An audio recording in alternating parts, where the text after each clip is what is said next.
paano naman mag-view and earn? Mag-view tapos mag-earn tayo. Pwede siguro Sir Richard, no? Kasi 20 seconds lang naman yan.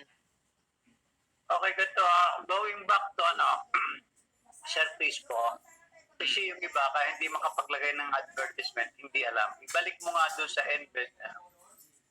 Sa lahat ng mga gustong, yung hindi pa nakapag-post ng advertisement, dinakita na po ninyo yung embed URL yun, di ba?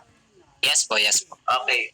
Pupunta muna kayo sa YouTube, hanap kayo doon ang gusto ninyong, pag na-copy-paste na po ninyo yung link, babalik po kayo doon sa embed URL, ika-copy-paste nyo po doon sa embed URL, tapos may sa baba, may lalabas na post na, no? Sir Chris po, post. Yes po, yes po, yes. Pag ipinost po ninyo yon, yun yung maging hanggang sa lumabas po yata doon ay successful, may successful. Ad posted as pastor. Okay, ad posted po yun. Makikita na po yun sa advertisement.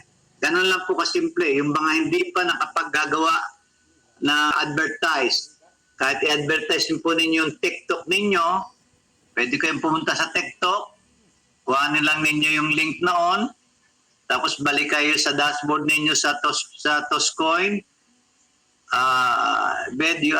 embed URL, click po ninyo, copy-paste, tapos po i-post po ninyo yon. Yun po, makakapag-post na po kayo ng advertisement. Ganun po kasimple. Thank you. Okay, may question dito. May benefits po ba tayo about sa pagpo-post natin ng advertisement? Sa pag-post po natin ng advertisement, wala po tayong kikitain dyan.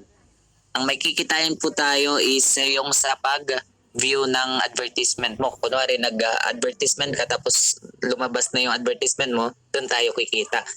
Benefits naman po sa video, ang aking napansin po dito kung ano po yung video na nandyan, is counted din po siya sa viewer na nandun sa YouTube kung YouTube link siya. So ibig sabihin, pag clinic mo yung video na yan na connected sa YouTube, so counted siya as view ng YouTube. So ganun lang naman. Okay? Or click. Kasi ang YouTube, katulad ng YouTube, katulad ng Facebook, binabayaran sila per click, per view, and then share, mga ganyan, or subscription. Okay? So, ayan, successful na po yung pagbili natin ng ad pack. Okay? Suppose natin kung may link ka sa online business mo. Pwede po. Ang mangyayari dyan, sir, i-open nila yung, kunwari, sa Shopee link ka. Okay? Pag clinic nila yung link mo, mapupunta sila sa Shopee. Then, pwede silang mag-order doon. Ang alam ko, pinagkakakitaan din ng karamihan yan. Yung may mga account sa Shopee. So, ganun lang naman.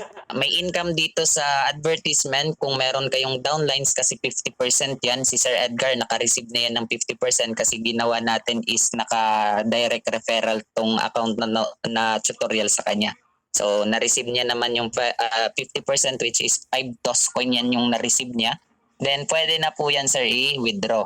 So, nasa 100 plus din yan. And congratulations. Ngayon naman, paano yung kitaan dito? Pag-view and earn. So, sa papanood naman, click nyo lang yung advertisement. Sabi ko nga kanina, then click nyo lang yung mga video. Okay, may lalabas at lalabas din po yan. Paano natin masasabi na wala ng video? Kapag may nagpakita, may lalabas po kasi dyan na wala na siyang video, balik ka na lang bukas or maya-maya. Ganun yung niya, parang message niya kapag wala ng video na papanoorin. So ang bilis nag-post lang tayo kanina, then meron ng 11 na nanood ng video natin.